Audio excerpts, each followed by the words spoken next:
Are you based in Dublin, Gerry, or Yes, I am. Yeah, I'm okay? West Dublin. I'm in Lucan.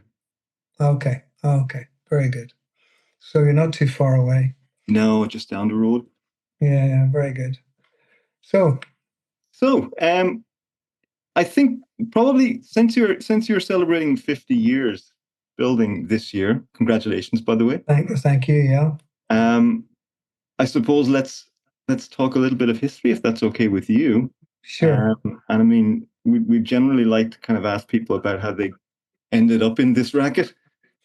So how how how did it start for you? What was your origin story? So, I mean, I was fascinated by guitar playing when I was a teenager. I was I really was a great fan of people like Peter Green and Eric Clapton, and um, well, that was basically, but they were two of my favorites. And I just had a fantasy with the guitar and couldn't afford one back then.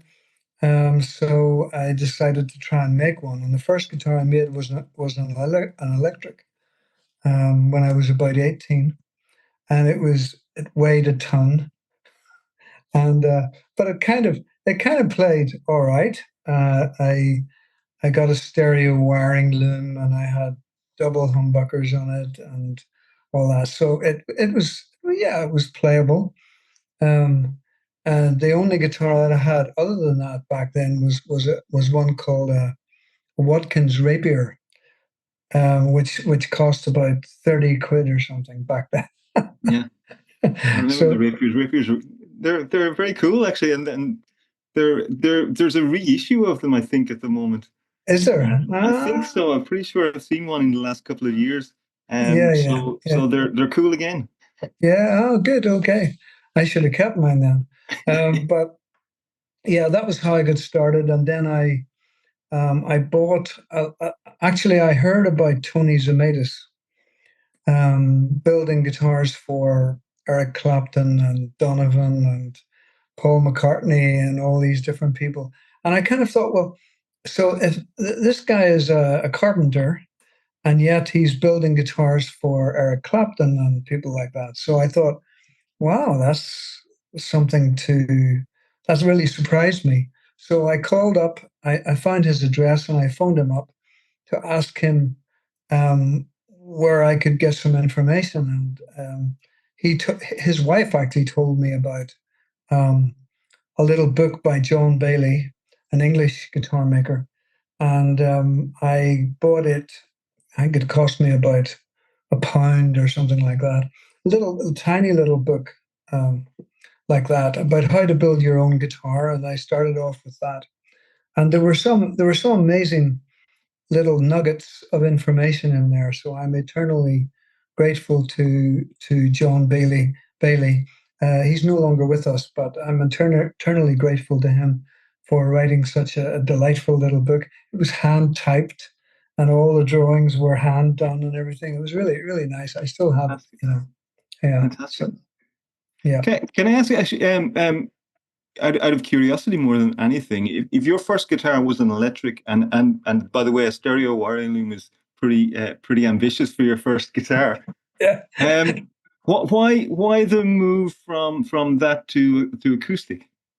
I think there was about a 6 year gap between building my first guitar, my electric guitar, and when I decided to start professionally. So, and during that time, I had become more interested in acoustics. Crosby, Stills, Nash and Young, for example, and many other players. And therefore, I just thought, you know what, I'll have a go at making an acoustic. And the book, John Bailey's book, was how to make a folk guitar. So, that was the reason for the change. Okay. Um, I remember I started building guitars in the 90s, mid to late 90s, and then in Ireland it was relatively difficult to source materials. Yeah. Um, so I can only imagine what it was like trying to do that. back in what, the early 70s, I guess. Yeah. Yeah. Well, what I did was I had heard about Roger Bucknell from Filed Guitars, and back in about 19. So I started in 1974 building acoustics, and I already knew about Roger Bucknell, so I phoned him up and I asked him, like where can I get tone wood? And I didn't even know what tone wood was. I thought, what's tone wood? Is that some kind of special wood or what is it? And he told me about Stentor music in the south of England and a couple of other places that supplied wood, especially for guitar making. And I was, oh, great! It means I don't have to go around auctions and buy old furniture and cut them up, and which is what this book recommended, by the way. And that's a good idea if you've got the time to do it. So yeah, it was a problem, and of course, since then I've built up relationships um, with a lot of suppliers all over the world, really, and so I can get what I need to get, even though the price has gone through the roof for the really good stuff. Yeah. Well, and actually, I mean, looking, we might have a little look later on at some of your guitars, but you do manage to source some extraordinarily beautiful woods. Yes, yeah, and There's, and I've just there are some people out there who are just on the hunt for special woods, and of course, when they find it, they realize the value of it, and therefore they charge accordingly. I mean, we can pay £2,000 or more for a set of Brazilian rosewood, which has the licenses. For example, we recently we paid $8,000 for one set of very special mahogany, and that's that's very unusual, but that's still huge amount of money for four little pieces of wood. But if they're very rare and if the quality is there, yeah, it's a good thing to do. okay. Okay. And just to sort of go back then, well, you made some guitars, and what point did you feel this was a career? This was what you were going to be doing? So, actually, I was very naive when I started building acoustics in 1974. I already knew that I was going to do it as a career, which seems totally mad looking back on it because I didn't know anything. I didn't know how to sharpen tools. I didn't know what some tools were for. I didn't know about wood seasoning and the significance of it. But I guess, back in those days, that was the hippie time, and um, people sort of did mad things and were prepared to kind of jump out of the boat and try and walk on water, which which I suppose it was mad looking back, but I don't regret it. And those first few years, I imagine, were it sounds like it was a learning curve. So, did you manage to walk on water, or was there a certain amount of Well, there was a fair bit of sinkage. Um, yeah, no, I mean, when you start like that, you're going to make every mistake known to man, and maybe some that aren't, you know. And certainly, I did make quite a few mistakes, but because I was starting from a position of naivety, total naivety, um, I wasn't scared to try things, even if they didn't work. So I never wanted to copy anybody, but it would be wrong to suggest that um, I wasn't influenced by other people. Of course. I mean, steel string guitar making had been going on for decades, and there was a blueprint, if you like. If you take the Martin and maybe Gibson to a lesser extent, their blueprint, their designs. And I suppose that was the starting point of this little booklet by John Bailey.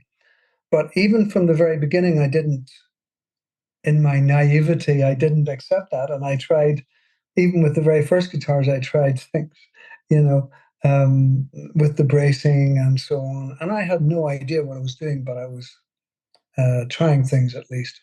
Can we talk a little bit about that and just maybe about what some of those experiments we're all techie nerds, so we'd love to hear what some of those experiments were. And obviously, I think we might talk about bracing. I think certainly, if not now, then later, because that's a big part of your thing. But Yeah. and I think we'd all love to hear a little bit about it. Okay. Well, the first thing, because I was starting from such a naive standpoint, the first thing I noticed with the guitars was that even though they sounded good, I began to notice that there was this little sort of uh, there was a certain lack of stability around the sound hole. Mhm. You know, when the strings were tuned up, and maybe the guitar had been played for 6 months or a year or whatever, I began to notice that the sound hole kind of depressed a little bit. So I started to think about that, and I think it would have been about 1976 or something like that. I came up with what is now known as the A-frame bracing. So I thought to myself, well, if I put a couple of braces on either side of the sound hole and going right up into the neck block and butt jointing against the neck in the dovetail, that would stabilize that whole area of the guitar without kind of affecting negatively the tonal aspects. So I tried that, and it certainly stabilized the guitar, and it just worked basically. And then that started me thinking about, um, uh, the effect of contact between, making the guitar as integral as possible, so that there aren't a lot of individual elements. More constructing it in such a way that all of the elements are actually together. They're touching one another, they are supporting one another, or they are contributing to the overall stability of the guitar. So, um, thinking about that, stability on the one hand, but allowing the guitar to breathe on the other, was the way that I approached it, and I began to sort of experiment um, with the weight of struts, the height of them in certain parts of the guitar, thinking about with the bridge coming under what would you call it, torque, I suppose, coming under a lot of tension, pressing down in front, lifting up behind, what kind of bracing would be best to stabilize that. If it's okay with you, George, sorry for interrupting. I'm going to let you back in Yeah, a second. I thought we'd be talking about this, so I couldn't find a decent picture of the A-frame bracing online. So I actually stuck a light in my Loudon and made a picture. So I'm going to share it here so people know sort of what we're talking about, if that's okay with you. sure. Um, can you see that, Ian? Yeah, yeah, Yep, we're good. Cool. that's it. That's it. So this is the A-frame that you were talking about. Yeah. And obviously, yeah, it's butted up right against the neck block, so that's providing that stability and Well, actually, the on my guitars, the A-frame bracing goes right through the neck block into the dovetail. okay. And as you probably know, the dovetail, um, as is done by some companies at least, there would be a gap at the front of the dovetail to allow different neck angles to be achieved. So that's a problem. It's a good thing from a point of view of getting the neck angle right. It's not a good thing from the structural point of view. So I had to fix that as well, and this at the same time. Okay. Do you mind? Is it okay to talk a little about that because that's intriguing? Yeah, sure. Um, so, well, if you think about it, the um, string tension over a long period of time I mean, I worked it out once. I can't remember what the figure was. It depends on the strings you're using and the tuning and all the rest. But the string tension is, you could call it compression also because the bridge is at one end and the top nut and the machine heads are at the other, and there's a compression going on.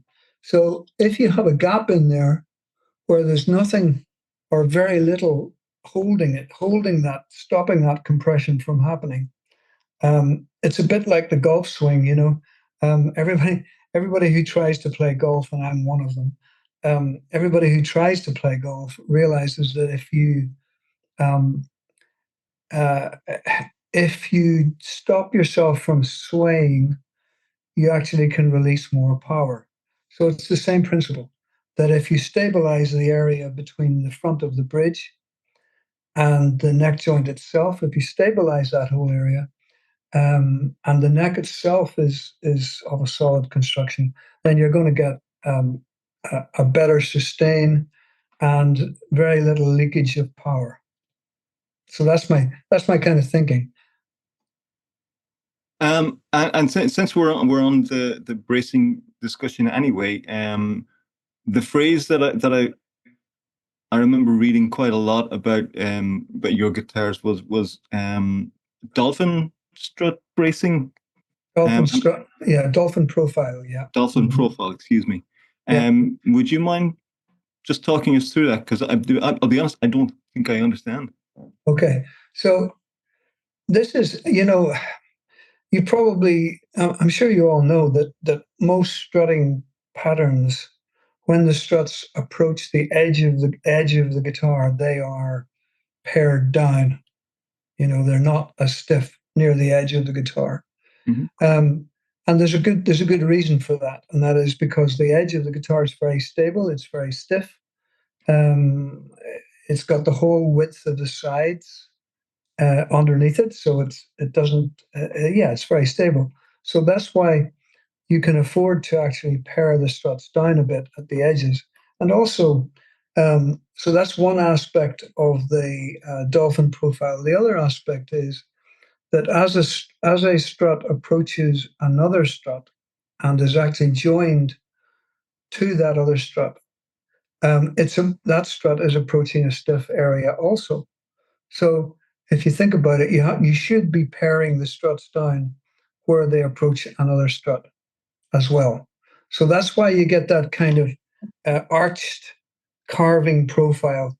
That if you look at it from the side, it rather looks like a dolphin coming out of the water. It's kind of got that kind of um, uh, profile, Okay, and that's why I do it. thank you. Appreciate that. So this was back in, I think you said about 76 when you hit on the A-frame. Did you did you have an immediate feeling that, oh yeah, hang on, I found something here. This is good. Well, I did, but I mean, back then I was lucky if I got, 100 quid for a guitar. I mean, I was just as concerned about trying to make a living as I was about developing the design. But I was hooked by that stage. I want to make better guitars. I want to learn how to make better guitars. I'm going to experiment with things, and if they don't work, they don't work, but at least I tried. And I kept thinking like that the whole time, and evaluating the results. And I still remember the very first guitar that I made with the A-frame bracing and with most of the other features that still exist today. I still remember that. That was about 1976. Yeah, 70, might have been 77. Um, Getting back to what you said about you were trying to make a living. So how was that working out? How were you selling and distributing? How was that going like? So, I mean, most of the people who were buying my guitars were just local musicians who word of mouth was spreading, and I was gratified to know that people wanted to buy them, and then I built one for a friend of mine who was studying in France at the time, and unknown to me, he took the guitar around um, some guitar shops in Paris. I had no idea he was doing that, but he did it, and all of a sudden, the best guitar shop in Paris at the time contacted me and said they would like to buy some, and they gave me an order for six. And for me, that was like, wow, And so I made the six guitars, put them in his Renault 5, and drove the whole way to Paris just for the fun of it. And that was the start. There was a shop in Geneva that saw them there, and then Stephen Delft in London, who was writing reviews for Melody Maker or Music NME, I think it was. He saw them and he liked them and did a couple of reviews, and it just kind of went on from there. Okay, and that order of six, which it sounds like at the time would have been your biggest order to date. Oh, by a long shot, yeah. How many guitars were you making then, and how long did it take to turn those six out? Um, I by that stage, because I was getting orders from different places and lots of people, I had started to employ a little bit of help. Okay. So I think I haven't got my blue book here, but I could check from that. I think we were making something on the order of maybe one guitar, two guitars a week, something like that. Okay. Pretty good Yeah. numbers. Yeah. Yeah. But we were taking about 90 man hours for one guitar. Okay. And then I was reading in NME or Melody Maker that Martin were able to do it in 12 hours or something like that. And I was totally shocked. How is that possible? Have you figured out how it's possible? Yeah, I know how they can do it, but yeah. Yeah. Yeah. Okay, so business was doing well. This was sort of, I guess, late 70s. You were things were going okay despite disco, despite getting started the 80s being just on the border. Yeah, well, of course, I mean, I didn't know what was going to happen in the 80s, but and the guitars were relatively affordable. My guitars were affordable, and probably that's why all I was doing was losing money all the time. They were um, too affordable, yeah. yeah, they were too affordable, but I wasn't thinking about business. I was just thinking about making better and better guitars, and so it was kind of a bit of a surprise to realize that what I was doing was losing money all the time. And I decided, around about 1980, I decided to go back to working entirely on my own, in order to stop that from happening. Okay. And so I did in 1980. And then one of the shops that was buying from me in Geneva, they approached me and asked me, could they try and find a company to make the guitars under license to me. And I said sure, and they found a very small Japanese company, um, who sent me a plane ticket to come out to Japan, and that was a big adventure, of course. And Absolutely. and then went out there. So from 1980 to 1985, they made about 1,000 guitars a year under license to me, and I continued building in my own workshop during that time. Okay. So I mean, back in 1980, that was a pretty big thing. Yeah, it was a big thing for me. Um, So I think it would have been a big thing for anybody back in 1980. I yeah, mean, it yeah, was yeah, yeah, yeah. It was. sort of, yeah. I mean, it was just the guitars. The guitars were different. The guitars had their own sound. Thankfully, people seemed to like them a lot, and I was trying to, just trying to make them better all the time. And when I went to Japan, I found the craftsmen there were superb, and they sort of expressed that they were honored, to make the guitars, and that was a different kind of feeling for me to work with people who had that sense within themselves. Sure. And but they were great craftsmen, and I learned a lot about. Not, I mean, back in those days, you couldn't get Japanese woodworking tools. In fact, I had never even heard of them back then. But when I went there in 1980 for the first time, they took me to a shop where I bought all these tools, and I was totally amazed by the quality of them Yeah. and You the came back with ergonomic. a suitcase Yeah, full of saws and chisels. oh my goodness. And yeah, I came back with a whole load of them and learned how to sharpen them, which is an art within itself. And but then all of a sudden I discovered that making guitars was a lot easier. Funny that, isn't Yeah, it? it's funny that, isn't it? Yeah. And that lasted about 5 years, yeah?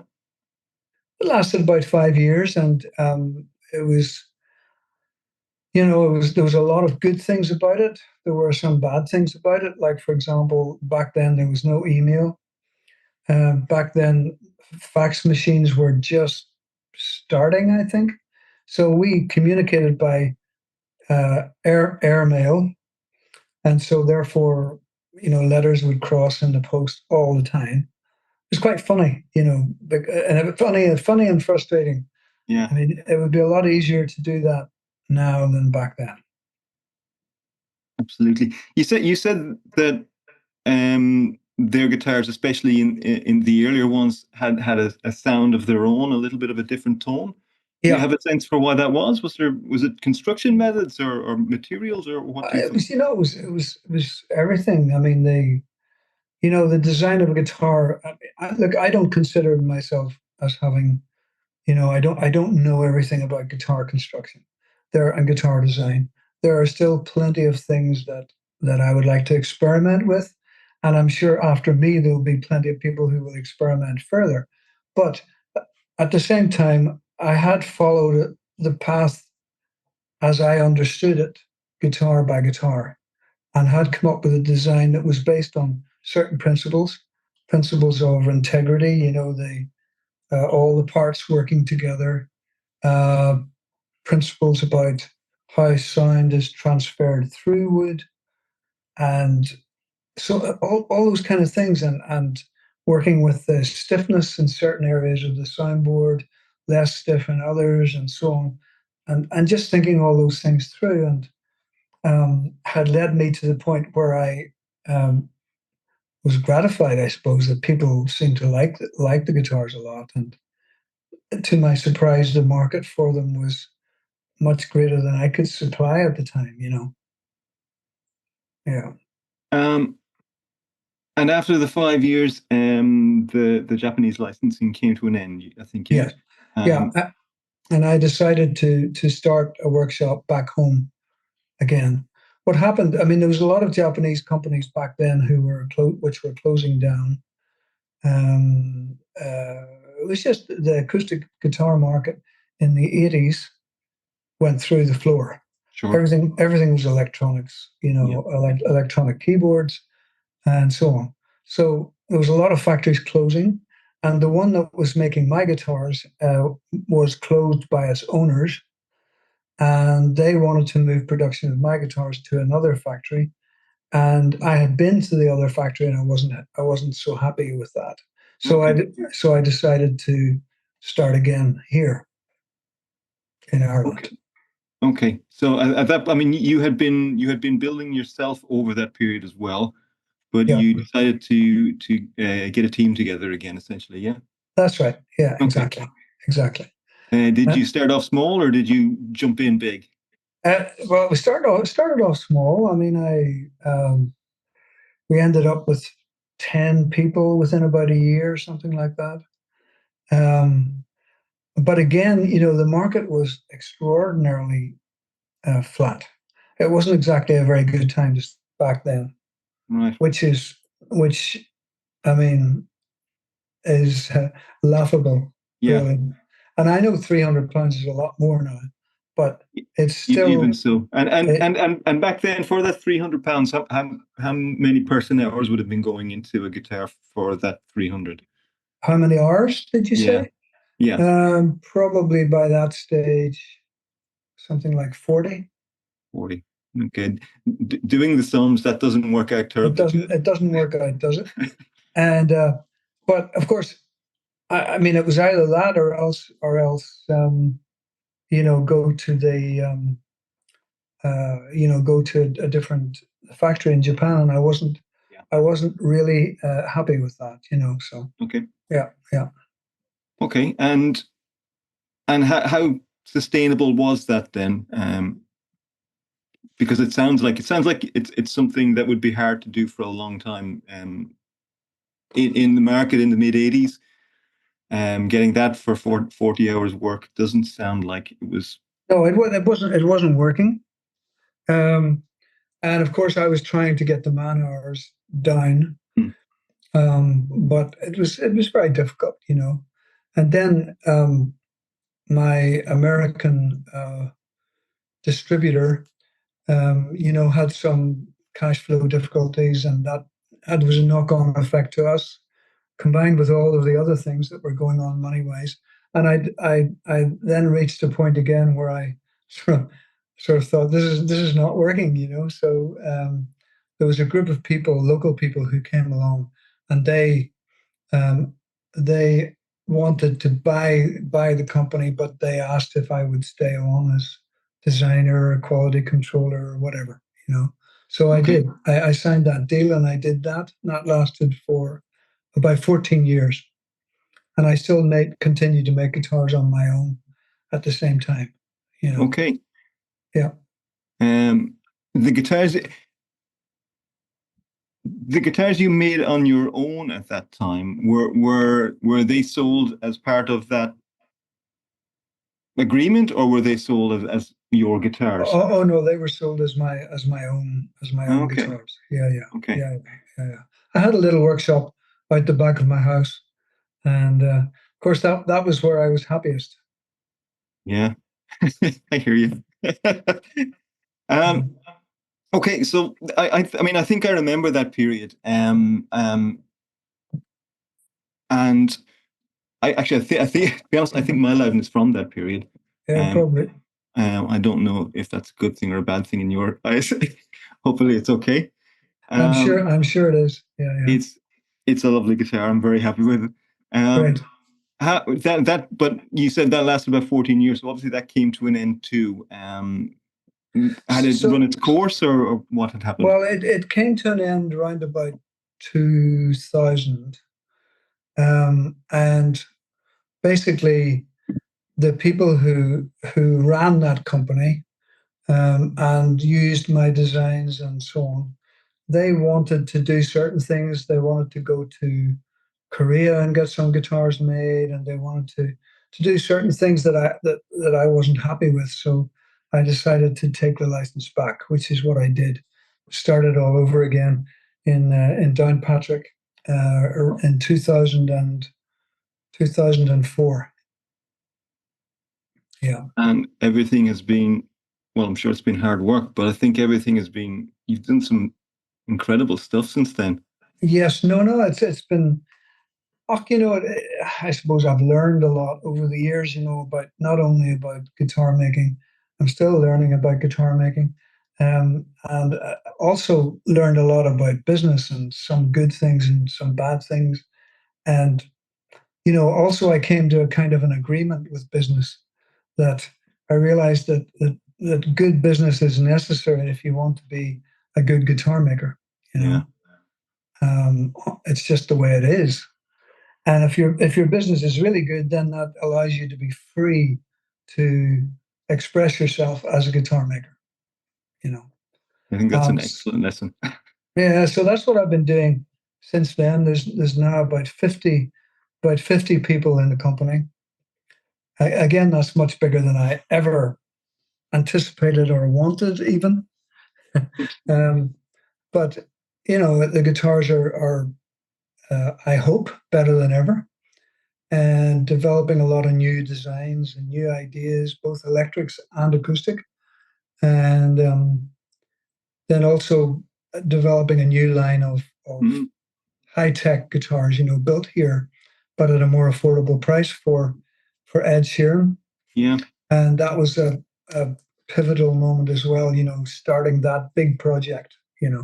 I bet if it's okay, I'd love to talk a little bit about that because Sure. the the vision of what you guys are doing is really great. I mean, you're trying to get um, guitars at an affordable price point, um, but they are quality, essentially Loudon guitars for a very affordable price point. Yeah, it's normally if you want to make a guitar that sells for, I don't know, £1,000 or £800, something like that, you would go to the Far East. You would Yeah. go to Korea or China, Uh-huh. or perhaps if you lived in America, you might go to Mexico, whatever. Uh-huh. But I wanted to try and do it here, which with hindsight was a little bit on the optimistic side. So, uh, so I sort of worked with a couple of aircraft engineers, and we developed a completely new production system using quite a lot of vacuum technology, using high frequency glue curing, different things like that. And after it took us about, I would say, 2 years to develop it, perhaps 2 to 3 years. I thought I could develop it in about 9 months, but Ah. wildly optimistic, you know. And the cost instead of being sort of, it was about 3 times what I thought it was going to be, of course, because of that. So, but it was a great project, and we're still making those. And yeah, there's some new designs going on there as well. Oh, great. I mean, it seems like it's a kind of almost a leap from what you've been doing up to now in terms of how you're actually working, how you're actually building. I mean, has it been a sort of, I don't know, culture shock for want of a better term? I mean, how do you feel about it? I mean, it's exciting, obviously, but Well, it is exciting. I think what I've realized is that um, the cost of labor here um, is now quite high. And it's not wrong. That's not wrong. It's just that it means that if, for example, it takes 8 or 10 man hours to make a guitar, um, it's very, very difficult to make that work. yeah. If you're retailing a guitar for, say, £800 or something like that. So it's difficult. Hmm. But we'll see where that goes. Okay. Um, it's a bit hard to know for sure. I'm still working very closely with Ed on a number of other projects. For um, he he's he's a great sort of, he just has these ideas and then just sort of wants to go for them. And that's good. I kind of, with 50 years experience behind me, I tend to sort of, well, yes, but let's have a look at this. What could go wrong and all that. So yeah. Yeah, I've seen him talk about the line and about your guitars as well, and he's certainly enthusiastic and energetic about it. You No, can he tell is. he loves it. He's a very generous guy. He gives away guitars, and I'm sure he won't mind me saying that he gives guitars to schools as well, because he wants young people to, you know, to learn to play guitar. So that's a good thing. Absolutely a good thing. Yeah. Um, I wanted to talk a little bit about the electrics, if that's okay, because actually similar to the Sheeran line, it's a departure from what you were doing. Why the impetus to do that? So it's again, that's an interesting one. Um, Ed well, you probably know that Gary Lightbody from Snow Patrol was the one who introduced me to Ed. And so there's been a kind of a friendship between Gary and myself and Ed. And Ed asked me to make a guitar for Gary as a gift. And so I said electric or acoustic. And he said, "Oh, why not electric?" So I sort of went up the north coast here in Northern Ireland, and I designed a new electric guitar, and that's what's become known as the GL10. So that could be Gary Lightbody, or it could be George Lowden. Who knows? Um, but it's called the GL10, and I was surprised, how much people liked it, and when I took it over to Ed, the first one over to Ed, um, to show him that he was going to give to Gary. When he saw it, he was kind of quite shocked and said, "Oh my goodness, can I have three more? One for himself, one for yeah, there you go. One There you go. for Eric Clapton, and one for John Mayer."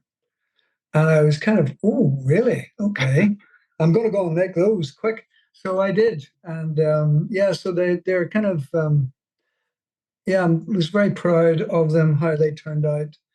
They're not, looking at that photograph, you would think they were flat top. In fact, they're not. They're arched, Yeah. quite a bit arched. And there's some special features about the string anchoring and so on. And it seems to work very well. So, and I've designed some new ones now as well, and they'll be coming out next year. I can't let it pass without asking the special features about the string anchoring because I can't. So, well, the string anchoring, anytime you see the strings going down through the body like that, there has to be a string anchor embedded in the back of the guitar, obviously. In this case, it's made from brass. But as well as that, embedded within the body, there's another brass block. So the strings are actually traveling through a brass block on the back of the guitar and also through another brass block in the middle of the guitar. So it kind of, again, it's a question of stabilization, and it really helps, I think, when you play those guitars without plugging them in. One of the things that people seem to remark upon is the fact that they sustain so well just without being plugged in. So Right. if they sustain well when they're not plugged in, they're going to sustain even better when they are plugged Absolutely. in. Yeah, yeah. So that's one of the things about them. I've got some new designs I'm working on as well. Getting the time to do all that, to design the guitars is a bit tricky Sure. at the moment. And this one, I see an F hole here. Is this a thin line version? Is it? Uh, so um, so yeah, that's the one you showed there is um, it's a semi-hollow, so it's very well hollowed out inside, and but it's a solid wood top. Sure. It's not laminated. The new model of that, I've just designed a new one which has two F holes, and it's more of like a small. What would you say? I mean, it's not a big guitar, like the way a 335 is a big guitar, for example. Hmm. Um, 335 was my dream lusting guitar when I was a teenager. So I always had that kind of picture in my head. So this is a small version of that with a solid wood top, and yeah, very very happy with those as well. Excellent. Sounds wonderful. Yeah, so it's all good fun. It's all good fun. And you're building these in same place, Dan Patrick. You're building these in the same factory as the acoustics. It's just a different line, is it? Or Yeah, it's a different line. No, but they're all built in the same factory. The factory is actually closer to Saintfield now. We moved. The factory was in okay.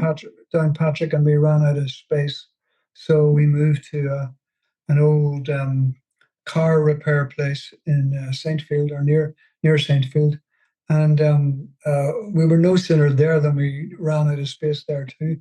So we were kind of swinging from the chandeliers trying to get space, But anyway, so we've got a lot of containers outside, for storage and all that kind of stuff. So it doesn't look, like a utopia or anything like that.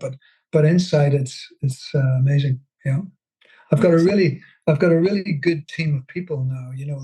There's about 40, just over 40 people involved in the actual making itself, and they really are a great team. Um, all kinds of skills. Most of them learned in the company, but the Yeah. good people. Very fortunate to have a team like that. So you've got essentially a good apprentice program, have you? Yes, yeah. So first of all, when people come in, they would generally start on the Sheeran production line, and then we would observe how they're doing there. And if they do really well, then we would give them an opportunity over on the Lowden side. Yeah. And Sheeran line aside, I mean, your guys are essentially hand building pretty much everything, aren't you? So yes, well, that's an interesting question. So what we actually have quite a few CNC machines now, Okay. and we have a couple of laser machines as well.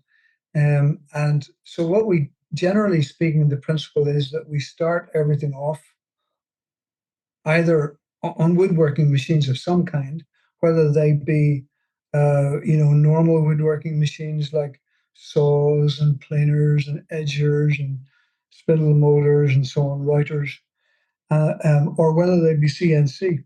The advantage with CNC is that it's totally safe, and the hands are nowhere near the work.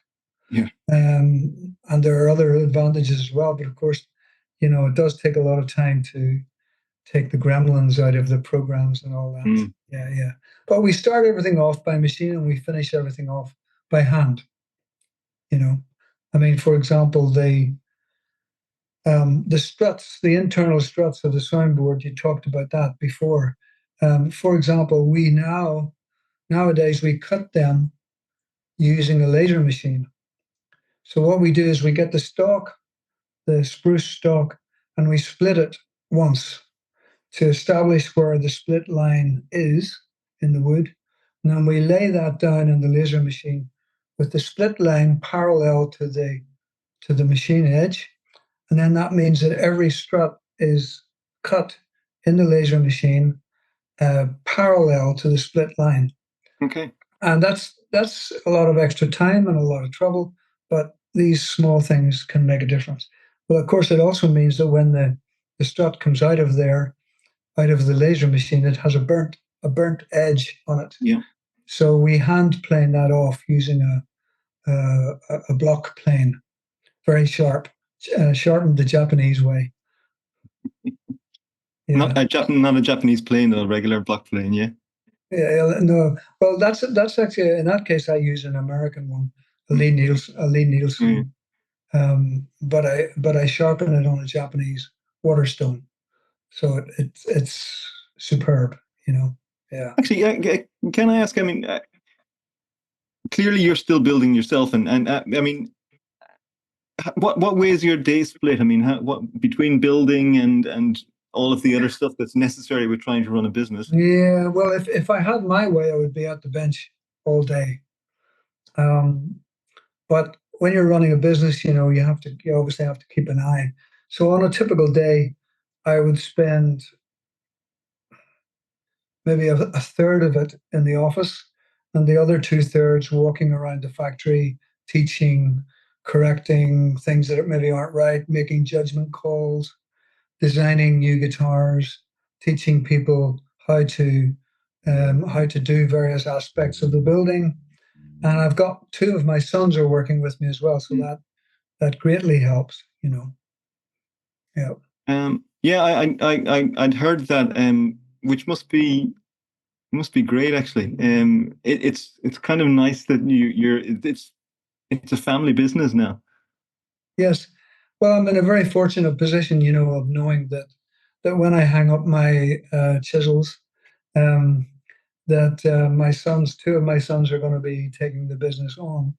One of them, one of them is the managing director for his sins. I I gave him that job, but funny enough, even though he's managing director, he's a arguably a better craftsman than I am. He's amazing with his hands, really amazing. And he's the kind of guy who when you teach him how to sharpen chisels, you know, he might spend 3 months teaching himself, but my goodness, he's taught himself perfectly, you know. So so yeah, so that's Aaron. He's going to be the main man, if you like, taking the business on. And then my other son Daniel is also very meticulous, incredible craftsman as well. So yeah, I'm very fortunate. Very That is, fortunate. yeah, that is Yeah, wonderful. It must feel great, actually. yeah, it does. Yeah, that's great. Yeah. Does Fantastic. does any of your other folk online want to ask any questions, I'm certain they do. or maybe too quiet? Um, I think. Well, I tell you what. I'm gonna. If it's okay to hog you for one more minute, Yep. I'll open it up to questions the same because I actually have a technical question. Okay. Um, and I wanted to talk about um neck resets, Yes. and I don't think it's frequently required on one of your instruments, but I That's think it right. is from time to time. Occasionally, that's right. Yeah. And I think, well, yours seems to be an instrument that not many people know much about neck resetting, probably because it's not required as often as some others. Um, are there any things that we should look out for if it ever comes up? So yeah, if you know, from my understanding, you know, a lot of American guitars, you know, it's almost like standard. Maybe I'm wrong, but it seems to be almost standard that after a number of years, they may need a neck reset. And there's nothing wrong with that except for the fact that it takes quite a bit of work. On my guitars, it'll take even more work because Yeah, there's there's very little, if any, space inside the dovetail joint itself. So trying to get heat down in there, trying to get steam down in there, if that's the way you do it, is difficult, you know. But recently, I mean, we have had. I mean, there's about 30,000 Lowden guitars out there, and I suppose maybe there might be 100 of them or 150 of them have had a neck reset at some point, you know. Um, but I would say that uh, recently we discovered these kind of like hot rods that you the sink foam wire into. cutters. Yeah, they're Yes, they sink into the dovetail, and then it's not steam, and therefore it seems to work better. You know, it yeah, heats up and seems to work better. But you know, to be honest, if a guitar has been braced properly, particularly between the neck joint and the bridge, and if it's been treated well and kept in a reasonable humidity, um, and if the dovetail joint itself is very secure and no shortcuts taken in the making of that, then in reality is it shouldn't need a neck. It shouldn't need a neck reset, in my naive opinion. Put it that way. I've been experimenting with bolt-on recently, oh, and I'm very. In fact, we've just made a couple of guitars with a newly designed bolt-on. The bolt-on one that I designed for Sheeran is a kind of functional bolt-on. It's a little bit on the heavy side, and I didn't want to use that for a Loudon, so I designed a new one, which is a lot lighter in weight. And I've just finished a couple of those guitars there the week before last, and I was kind of quite shocked by how good they sounded. yeah, So that makes me think that the whole idea of integrity in the guitar design might be better uh, facilitated through a bolt-on than a dovetail, maybe. That's one for the debating society, I think, right? Well, yeah, strongly held opinions Yeah, abound for this thing. yeah. But Anyway, we'll see. We'll see. I wouldn't hesitate if I thought the dovetail, or rather the bolt-on, the lightweight one that I've got at the moment. If I thought that was going to result in better sounding guitars, I wouldn't hesitate to use it all the time. absolutely. Yeah. Thank you. Okay, might throw it open then. If anybody has a question for George, shout it out. Yeah, hi, this is Go ahead. this is Chayton Allo of the Looth Bench. How you doing, George? Hi, Clayton. I'm doing great. Thank you. Great. Are you still building with Bastogne walnut? I know in the past you talked about that species of walnut as being a sort of a favorite for you. Are you still building with it? Yes. When we can get it. Unfortunately, Bastogne walnut. Well, actually, not just Bastogne. Any figured walnut. The problem with it is that it kind of tends to be a little bit brittle. And if somebody, like I did have one come back where somebody had hit it against a table or something, and it had just popped right out. But the sound of it is, I love the sound of it. It's very clear, very defined, very good for finger picking. And the note separation is fantastic. So yes, and I love the look of it too. The figured wood. Yeah, I mean. Great. My other question is, have you ever adopted torrefication sort of the way Richard Hoover has at Santa Cruz? Say the first part again of the question. I said, has Lowden Guitars adopted torrefication on any level the way Richard Hoover has at Santa Cruz? Torrification. I know. Not yet. In fact, I kind of have some questions about it. I mean, I'll be seeing Richard at the NAMM show in January, and probably we'll have a chat about that. I mean, I have some questions about it because I wonder what it does to the structure of the wood, forcing things like that, but maybe I'm just being a bit sort of old-fashioned or something. I don't know. I know this much, that if you take say, a really nice quality spruce soundboard and you hang it up in the light, natural light, and you leave it like that for a couple of years, it loses some of its weight because some of the resins actually oxidize. And therefore, I would imagine torrification sort of achieves a similar thing, but a lot quicker than 2 years. But I guess if you did it too quick, my concern would be, are we forcing things a bit? I don't know, but haven't done it yet. But if I had my way, all of our soundboards would be hanging up in the sunshine, under a roof of some sort. In Ireland, you have to have a roof. Have a roof and a prayer. Yeah, exactly. Yeah. But I would do that if I had my own way. Yeah. There's no doubt.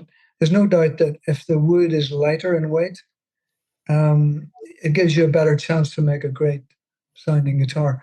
I mean, Sinker redwood's another case in point, where the wood's been under the water for 100 years or 150 years or whatever, and when they bring it up and they cut it up, and it's very light in weight, and a lot of the resins have been sort of leached out of the wood by that time, and that helps as well. Yeah. Thanks, George. I appreciate it. No problem. Thank you. Trevor, I you was want to? Hi, Mike. I would. My question is also about your neck joint. I have had to do a Lowden neck reset one time. It was a long time ago, and it was pretty challenging. Yes. But I got it done. It wasn't the worst one. I've had way worse. But I was wondering if even on the import type stuff, the stuff that were having made for you in other countries and things like that, have you always any Lowden that I run into, can I assume it has the same neck joint pretty much? Yes. Okay. Yeah. Unfortunately, yes. It means they are difficult to get out. No question. Yeah, I didn't have the heat stick back then either. It will be a lot easier with a heat stick, that's for sure. Yeah. A lot easier of what? Sorry. With like a heat stick, like you were talking about. Yeah, it is a lot easier for sure. Yeah. A lot easier. Yeah. And of course, the other problem is that up until very recently, most of the guitars have been lacquered after the neck joint, which of course means there's a little bit of lacquer down the side of the heel, which I always hated. But so that doesn't make life any easier either. But in recent times, I just sort of got fed up a while ago, and I just insisted that we lacquered them separately from now on. And so now all the new ones are done with separate necks and body for the finishing, which is a better idea. It looks better as well. Yeah. Sure. No problem. Thank you. Yeah. Yeah, I've got a couple questions. I've also been lucky enough to do one neck set, and I mean, in all honesty, putting it back together was quite easy because I don't think I ended up having any extra shims or anything. It was just refitting. Yeah, good. And making sure it was snug again. Good. I've always wondered how you glue on bridges and what you use, because I've done a couple bridge reglues, and it seems like the size of the bridge and the brace pattern probably allows for a vacuum clamp setup, which I don't have, but I've thought about applying. Yeah. No, in fact, I've never used vacuum on Lowden bridges. I did use vacuum on the Sheeran ones, just because of the speed. But I wouldn't recommend it anyway, because it only works if the two parts, bridge and the soundboard, are perfectly matched. I mean, the vacuum doesn't have the strength to kind of accommodate any imperfections in the joint. That's my advice. But for the Lowdens, we always have a call for underneath and a call for the top of the bridge, and that accommodates the struts. The one inside accommodates the struts, and there's a very small amount of flex in it, and the same for the top. Just a very small amount of flex, so that so it accommodates any slight arch that there is in the soundboard and the bridge. And I use like two G cramps and two lighter ones for the wings, and that's it.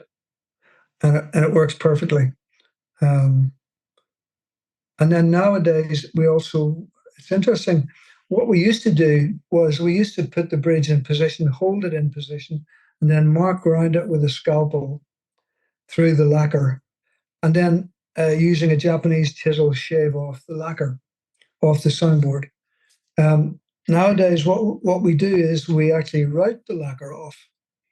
So we have a template, and we route, and we take no more than, I would say, 0.1 of a millimeter off the soundboard in doing that job.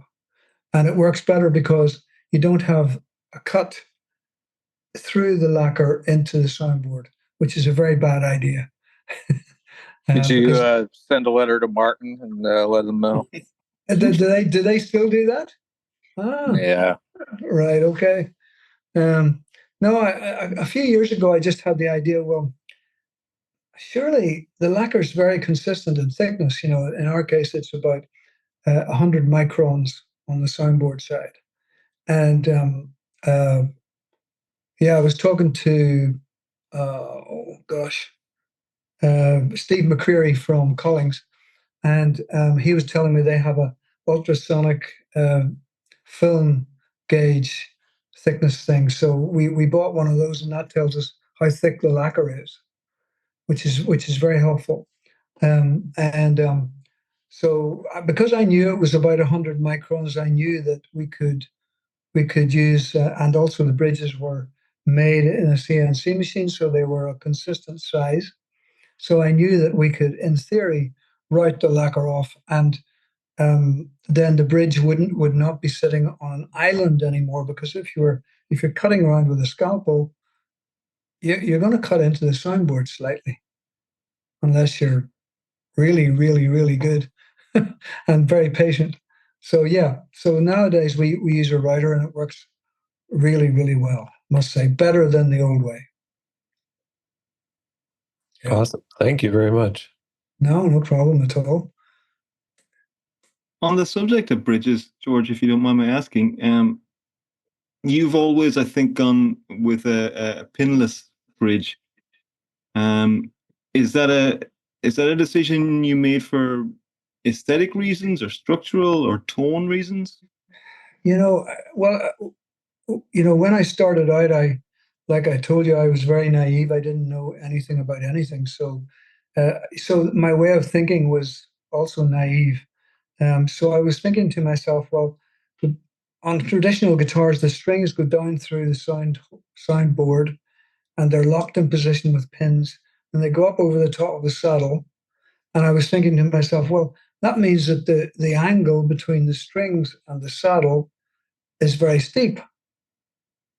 And then I saw some guitars that were kind of arched up behind the bridge, some of them too much. And I thought, well, why don't I do it the other way and have strings going through from the back of the bridge and having a lower rake angle? And surely that would mean there was less torque on the soundboard. So that was my thinking. As time has gone on, I realized that I probably overdid that at the beginning, so the rake angle was a little bit too shallow at the beginning. Nowadays, it's about I don't know what it is in degrees, but it's steeper than it used to be, but it's still nowhere near as steep as a pin bridge. And that allows you to be more flexible in the way you do the bracing. That's the theory.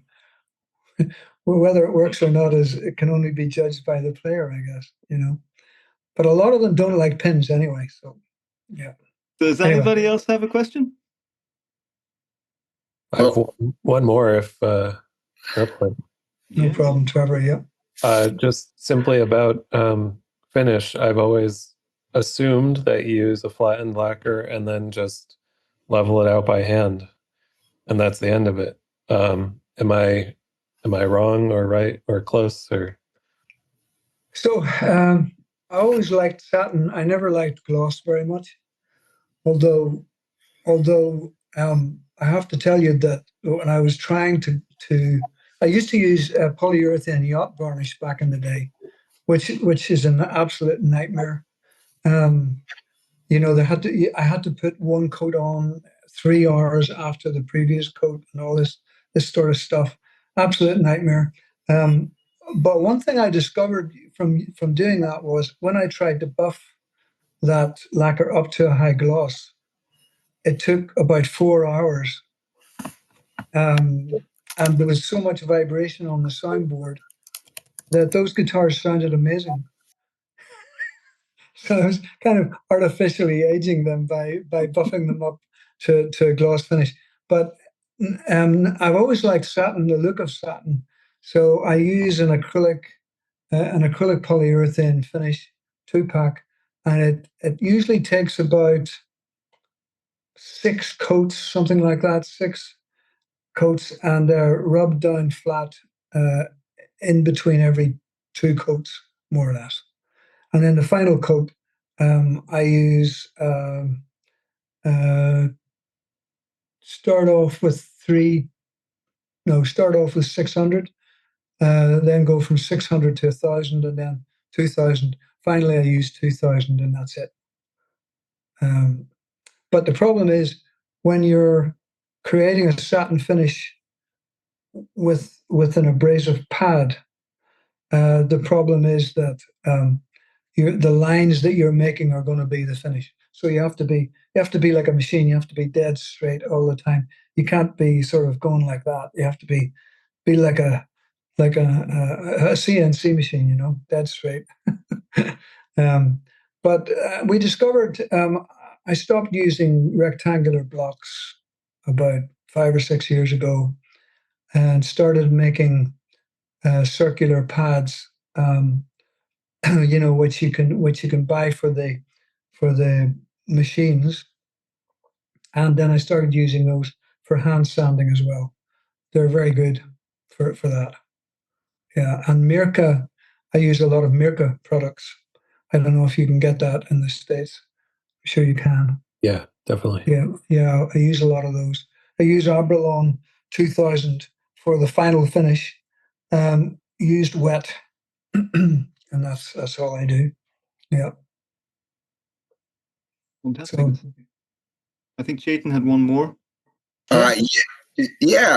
George, it's interesting. There's this whole generation, or sort of this fraternity, if you would, of people like yourself that are sort of in the midst of passing it on to the next generation. Richard as well, and others.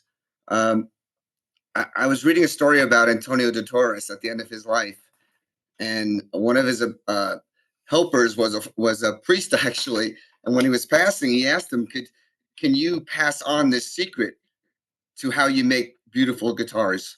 Is it something that can be passed on?" And apparently, de Torres started laughing, and he said, "No, it's not." He says, "There's something that happens between the intellect and the thumb and the forefinger when I'm voicing a guitar."